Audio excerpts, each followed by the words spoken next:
Welcome to the Wiser Wealth Management Roundtable, where we believe the best financial advice should always be conflict-free.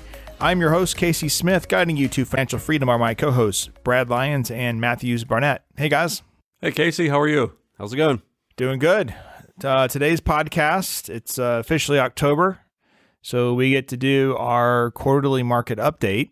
And it's been interesting 6 months for sure. But I think quarter 3 of this year, we would like to have more of versus quarter 2 and maybe even put our quarter 1. So Brad, we'll start with you. You track portfolios here for us in the markets and economic indicators. Give us a rundown of what happened in quarter 3 of 2020. Well, quarter 3 saw a little bit of everything occur this period. July started off with a bang and had a return with the large cap stocks of around 5.5%. So it was a great month, and it appeared that everything was back on track. Economies were beginning to open in different states, and the stock market responded quite well. And it continued through the month of August. And in August, the large caps returned a little over 7%. So the 2 months back to back, was a great run, and everybody thought that this was going to be away we go and back to normalcy, at least in stock market returns, it appeared. September was a different story. It was a tale of two cities. September hit a high of around early September 2nd or so, and then began to drift off after, for the rest of the period, led by tech stocks going down. So for the month, the S&P 500 returned around negative 4%. Now, during the quarter, when you add it all up, they had an overall return of a positive 8.5%, which for a quarter was a great quarter. Generally speaking, third quarter has been rather weak historically. And when you add with that the S&P 600 for small caps, which returned a positive 4% in July, again in August, and then was down 5% in September for a total gain of 3%, we saw across the board gains, large, mid, and small cap domestic stocks, which was great for investors. It didn't tell the whole story of what occurred during the quarter, but it did indicate as investor sentiment continued to turn positive. What do we see on key market indicators? Well, the economy continued to grow as people went back to work. I think for the quarter, a little over 3.9 million people returned to work during this period, which so far, after 22 million people or so were laid off or furloughed because of the pandemic, about 11 million people have returned to work. So we've returned about half of our workers back into the workforce at this point in time, with giving us an unemployment rate of currently about 7.9%.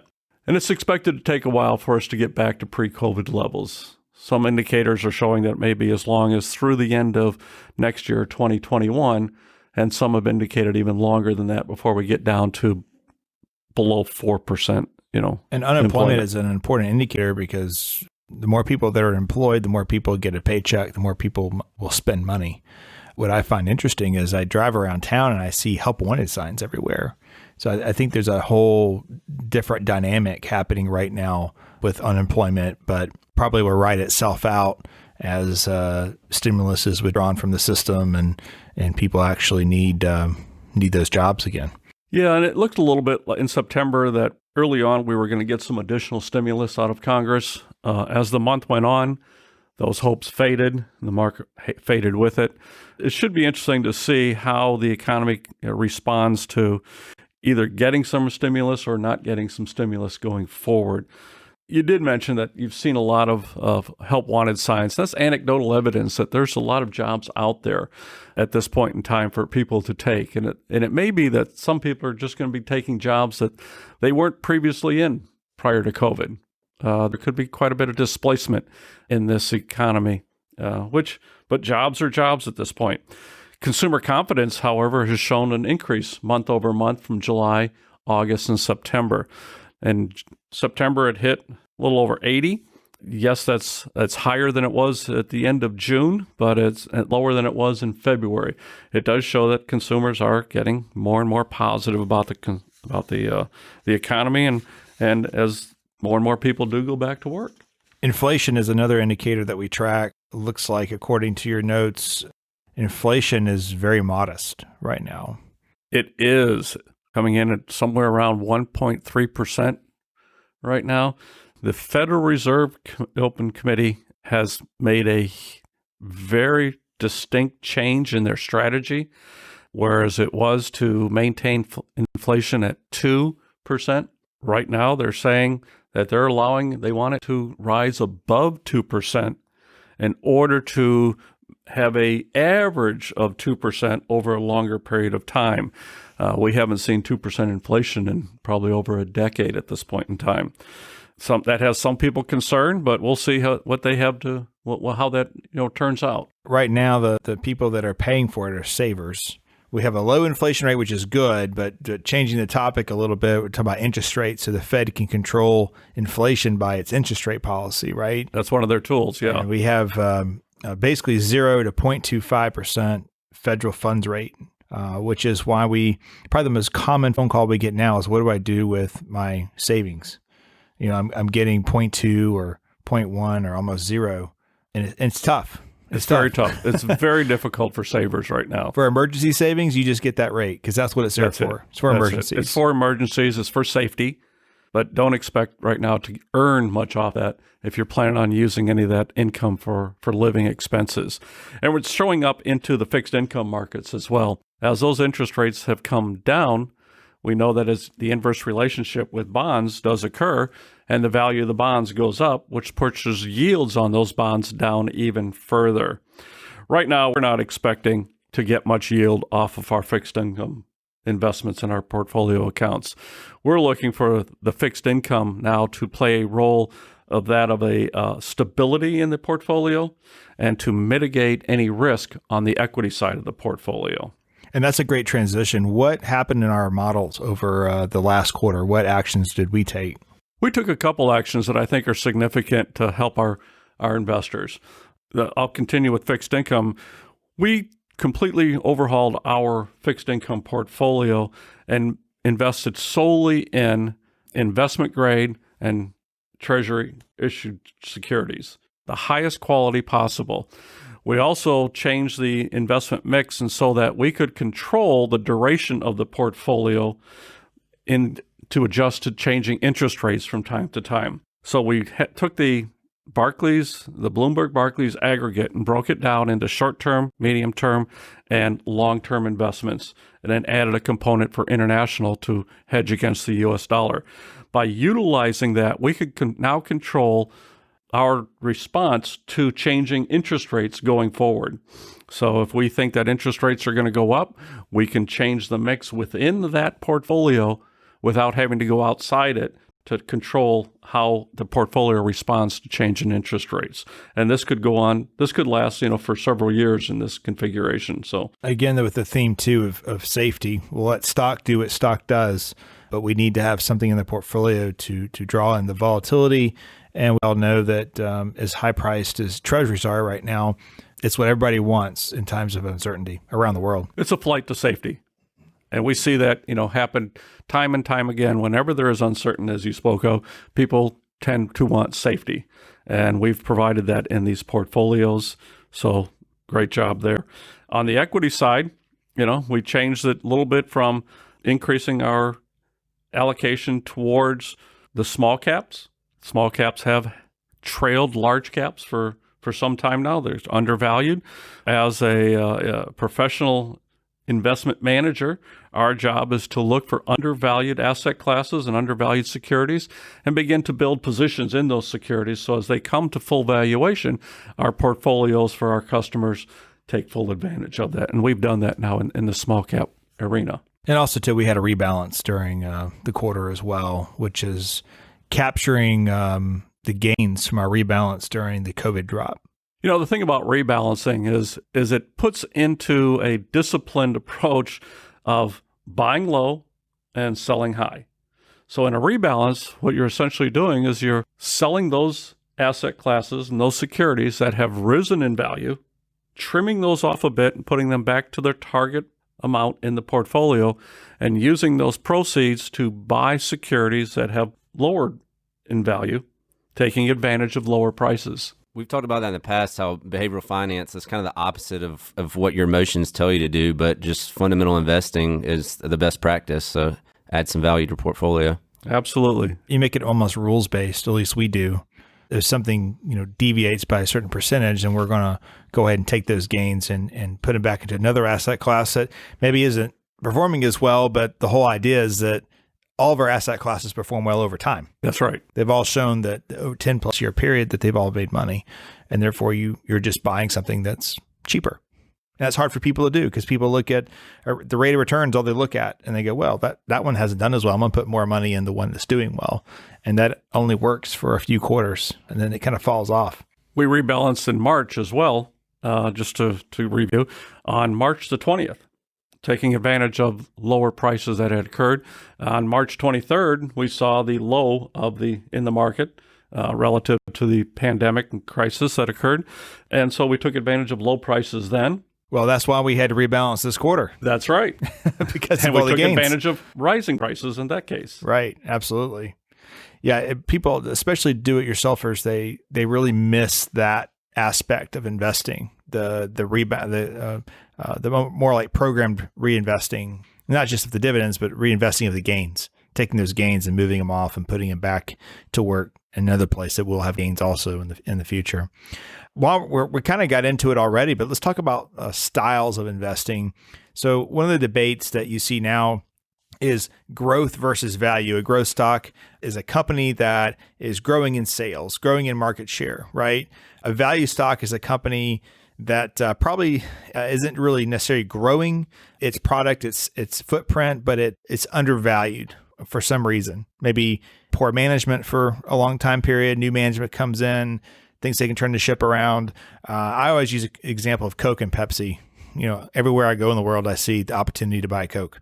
Not everywhere I've been in the world is there opportunity to buy a Pepsi. Pepsi's a growth company and Coke's a value company. We are in Atlanta, though. We are in Atlanta. Well, I said the world. Everywhere I go in the world, not county by county. But I've been in Asia, right? I've been over Europe. Very rarely was I offered a Pepsi. I was always offered a Coke, right? Coke did a great job of dominating, or still dominates the world stage when it comes to their product.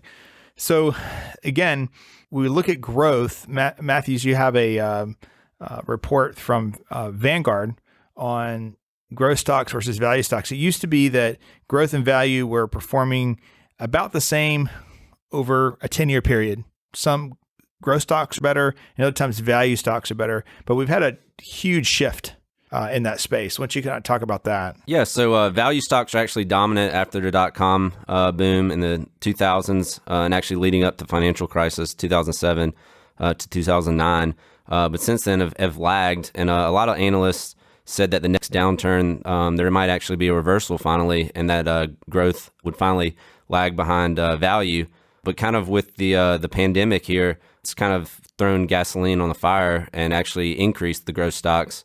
Mostly because of the technology, right? Correct. Just to the e-commerce in the way of the pandemic, working from home, the technology stocks have really taken over. If you look at the last 5 years' growth, the actual growth stocks are becoming a little more expensive. Price to earnings, price to cash flow, price to book, and price to sales has increased, along with the returns. Cumulative return of the Russell 1000 index had a cumulative return of 65%. However, if you eliminate those big five tech companies like you were just talking about, Microsoft, Amazon, Apple, Facebook, Google, that actually takes 20 points off of that to 45%. So a lot of this really has been due to those tech companies really pulling the growth sector along. So when you buy a growth fund, a lot of those companies are going to show up in those indexes, obviously.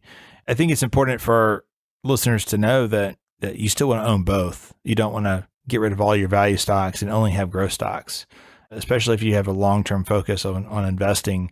You still want a mix of both. You can tilt a little bit toward growth. We're slightly tilted toward growth now, but really at the heart, we're more core, where we want to own just as much value as we do growth stocks. Value stocks also tend to pay more dividends.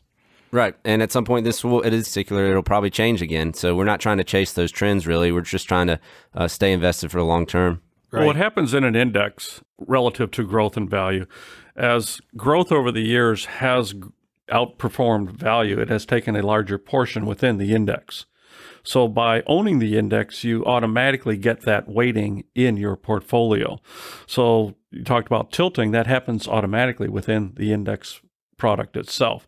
Should value begin to outperform, it'll tilt towards value over time if that continues, and then you'll have a value tilt within your portfolio. So it's something that happens perhaps organically within an index all by itself. Winners tend to filter to the top. That's why correct. You look at tech and the S&P 500, 21% of the S&P 500 is technology companies now. Right. And that worries a lot of people because they think, these companies are controlling or dominating the index. Well, maybe they should. If you did an equal weight of every single industry or asset subsector class, right? That index is called S&P 500, like equal weight. You'll see those. It got killed, absolutely killed by the overall market. And I see those all the time, S&P equal weight inside portfolios as they're getting transferred into our firm. And it's a horrible thing. It worked for a couple of years, right? But in the end, S&P, which has been around, since the 20s? That's worked good, lasts a long time. Don't mess with it, right? Well, it wasn't been that long ago that energy was one of the largest sectors in the S&P. That's right. And now it's one of Exxon the was the largest company in the S&P. Holy cow. The entire energy sector now is only like 2.5% right. of the S&P 500. And technology is now, much larger. The largest sector, I think, is 16% or something. But anyway, that happens automatically within the index as these companies ebb and flow. And these sectors, are rewarded by investors because of the products and services that they are bringing to the economy that exists today and needed for tomorrow. By buying the index, you buy into that. Right. Let's talk about large and small cap stocks going forward. We touched on that briefly. We've recently added more allocation to small caps, but that's kind of a debate lately is what's going to happen with small caps that have been underperforming the portfolio so much. Large caps have just dominated the marketplace for the past couple of years, which has created an undervalued situation in small caps, which I think most professional investors believe that gap will shorten, tighten over time. An interesting tidbit is that from March 23rd, which was the lowest point in the S&P 500 this year, to just yesterday, the performance of large caps and the performance of small cap stocks is exactly the same. It's 51%. So small caps are beginning to close that gap of valuations between, their relatives, valuations between large and small asset classes. Small caps usually are the first to struggle during recession, the first to come back. So they've come a long way since those March 23rd lows. Yeah, they really have. There's a lot going for them going forward as well, as more and more industries are bringing back manufacturing to the U.S. Industrials is the largest sector within the small cap fund. So, and then you have the concept of low interest rates, which makes it cheap for these smaller caps to borrow, to improve capital, and to work on research and development. So there's a lot of good things on the horizon for small cap stocks right now. Let's talk about fixed income. So right now in fixed income, there's virtually no yield. What are we doing about that? I mean, what can you do with a fixed income portfolio that has a yield of 1% or less? Well, it's interesting you put it in terms of what can you do. At the moment, one of the most important things you should think about when thinking about a fixed income portfolio is what shouldn't you do. You should not reach for yield at this point in time. There's still too many unknowns in this economy for an investor to go out and reach for yield beyond their risk tolerance. So remember, if the yield is higher than the market, there's probably more risk than the market as a whole in that security as well. Right. A company doesn't pay a higher interest rate on their loans because they're a nice company. There's a reason why. That's right. And you could be chasing a higher yield as they're chasing the doors of Chapter 11. So That's you right. have to be very careful of that. That lender has done their due diligence. Should have. Yeah, they should have. Yeah. That's why a lot of those high yields are correlated to the stock market. So when the stocks struggle, that the bonds will too. And as Brad mentioned, we're using the bonds as kind of a buffer, diversify against the stocks and more of a safety of principle. A lot of clients have kind of said, well, cash is yielding such a low percentage, and bonds look like they might. Unfortunately, that's just kind of the environment we're in right now, and we kind of have to make the best of it. I don't like holding high yield bonds. I don't like holding emerging market debt, which would be Russia, China, India, Brazil, right? I don't want any of that in my portfolio. I want my bonds to be my super safe, rock solid foundation. And then if I want to take more risk, I'd rather do that in small caps, or rather do that in large caps, or even emerging market equities, but certainly not adding risk to my bond portfolio. Yeah, that's just adding fuel to the fire when you're doing that. And it's hard to manage two types, so differently typed risks in a portfolio, as the risk of a bond portfolio and the risk of an equity portfolio. We saw that in the dropout in COVID. High yield bonds dropped significantly in value during COVID. It wasn't until the government came in and promised to back some of them up that a normal market sort of returned to the high yield. So if we're going to repeat this, I don't know. I don't think we do. I don't think we shut down America again. But if we were going to attempt that for some reason, I don't want to be in a high yield. I want to be in a treasury. I want to be in a grade A corporate. Okay, let's kind of transition as we finish up here. Let's talk about looking forward. So we're going to finish this year. We're in a new page of this new quarter. We have an election. We have maybe another stimulus plan. We have new projections now out from so many different research departments. Obviously, we like looking at 8 different sources for forecasting portfolios. One of my favorites is Vanguard.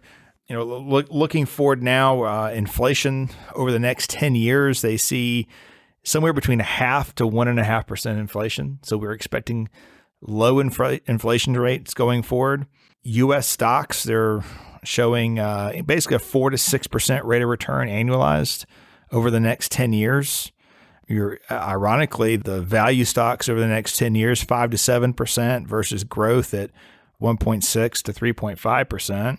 I don't know. I fully buy into that. I would want to be on both sides of that bet for sure. Small cap stocks, 4 to 6% rate of return over the next 10 years with 23% in volatility. So that basically means if you got a 6% rate of return, you could be 23% higher than that at times, or 23% lower than that. So you're taking on some risk, but that would be the average.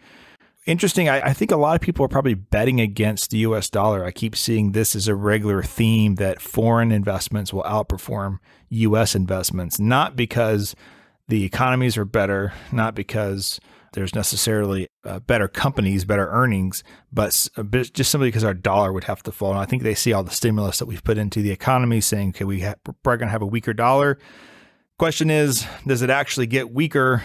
Because we're trying to devalue ours, but everybody else is trying to devalue theirs. It's kind of a race to the bottom, it seems like. But right now, Vanguard is showing a 7.5 to 9.5% projected annualized return for anything not in the U.S., basically, which is not surprising to us. We kind of see that coming, but to a lot of our listeners, it might be surprised. Fixed income side, nothing really great to report there. I mean, overall, the U.S. bond market's expected to return 0.7 to 1.7% annualized over the next 10 years with about 4% volatility. Again, the reason why you have bonds in the portfolio is because you can't stomach the massive volatility in the stock market. So that's what you have to look at it as. What else? What else are you guys seeing in your research on future performance? Or indicators, I should say. Well, I came across some research going back to 1950 that had looked at fourth quarter performance after there was a significant positive return in the market in the third quarter of that year. And there have been 11 such occasions where in the third quarter, the S&P returned 7.5% or more during that quarter. And then what was the result in the fourth quarter of that same year? And 11 out of 11 times, the fourth quarter was positive, and positive over 7%. So we have that going for us. Historically, the fourth quarter of this year, speaking, should do well. 100%. 100%. 100%. There's a 100% chance. No guarantees. According to the years that he picked. According to the research. Yeah. I can see that. Yeah. To get kind of a running start here, in the second quarter, we saw the GDP dropped dramatically, over 31% on an annualized basis. The Atlanta Fed is using what they call their GDP Now tracking model, and it's projecting a rise of almost 35% GDP in the third quarter. So I think that's something that we have to look forward to, as well as this report that'll be coming out on October the 29th. Now, it does bode well that it should continue into the fourth quarter, but perhaps at a much slower rate. Companies that reopened or brought more workers back, contributed greatly to this expected rise in GDP in the third quarter. But you can only do that once. You can't keep reopening. So Right. We're not probably going to get that same rate of return in the fourth quarter that we're hoping to see in the third quarter. Yeah, I think it's important to remember that the market moves 6 months ahead of what's actually happening. So we got a lot of comments. I'm driving around town, everything's shut down. I can't even eat and sit down in a restaurant yet. The stock market's at 29,000 or the Dow's at 29,000. I was like, well, the market's looking ahead. It already knows that the quarter prior was a trash quarter, right? It already knew that the numbers were going to be bad, and the numbers came out and they were bad. Actually, not as bad as expected, and the market just kept humming along. It'll be interesting to see.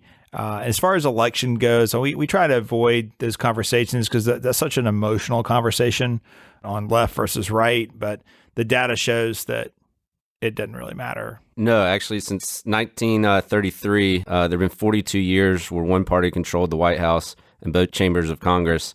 During those periods, the stock market averaged double digits, and that was actually pretty identical to when Congress was split. So it really doesn't matter who's in office in Congress or the White House. What's important is remember just to stay invested. Unfortunately, leading into elections in October, there could be a little volatility just to the uncertainty, but you shouldn't try to time the market. Just remember to stay invested.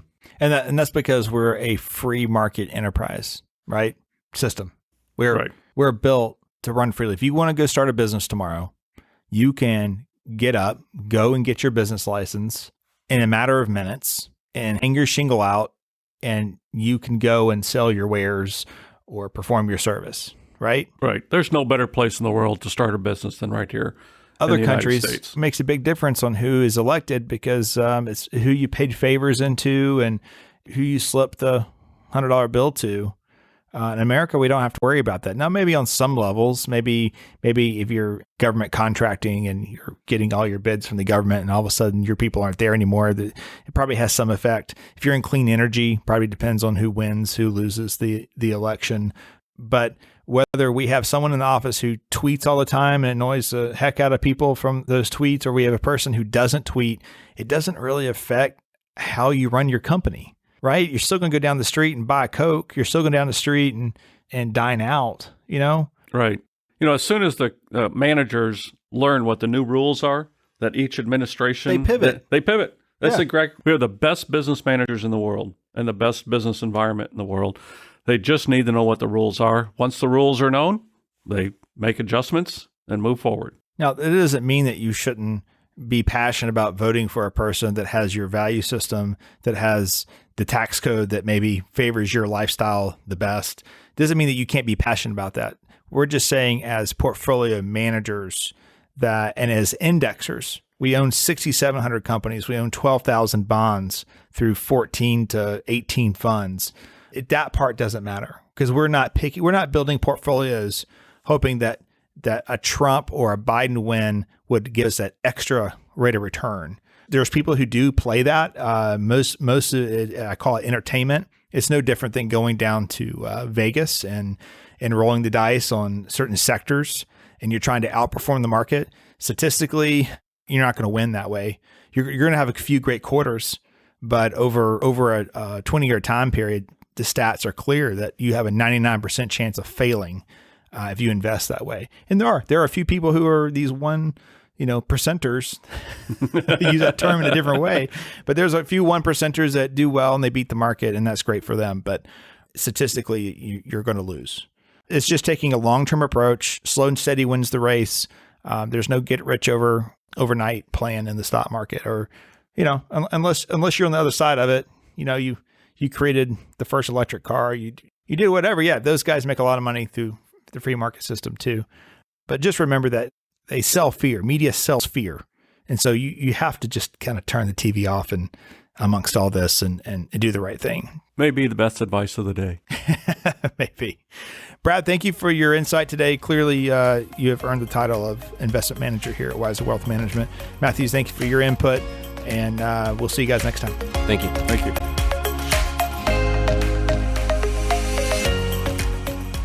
Wiser Wealth Management Incorporated is a registered investment advisor. Information presented is for educational purposes only and does not intend to make an offer or solicitation for the sale or purchase of any specific securities, investments, or investment strategies. Investments involve risk and, unless otherwise stated, are not guaranteed. Be sure to first consult with a qualified financial advisor and/or tax professional before implementing any strategy discussed herein. Past performance is not indicative of future performance.